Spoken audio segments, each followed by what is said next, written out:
capacitor is similar to a battery in that both store electrical energy, but a capacitor is a much simpler device that can't produce new electrons. It only stores them.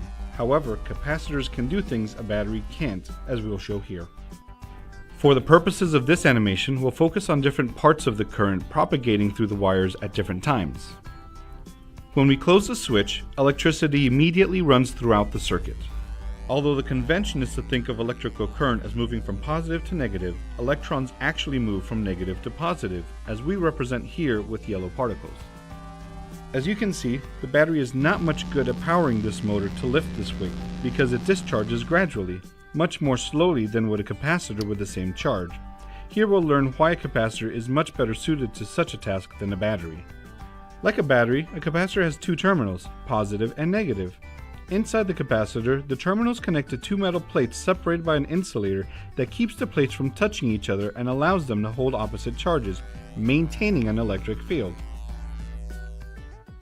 Capacitors can be useful for storing and quickly discharging electricity, so you can power, for example, an electric motor as we'll show here. First we need to charge a capacitor. By closing the switch, we create a circuit that includes both the capacitor and the battery. Electrons flow from the battery to the capacitor, where they are stored. Here, a yellow glow represents the increasing charge held by the plate. For every electron gained by that negative plate, an electron is lost by the positive plate, maintaining the capacitor in equilibrium. Here, the red glow represents the positive charge held by the plate that increases with each parting electron. The capacitor continues to charge until it attains the voltage of the battery charging it. Now that the capacitor is fully charged, let's put all that stored energy to use. By connecting it to a new circuit, we can power a small motor. This electrical current powers the pulley to lift the weight until the charge dissipates. The electrons on the capacitor's negative terminal are drawn to its positive terminal. They rush along the path that leads there, straight through the motor. Let's watch this again.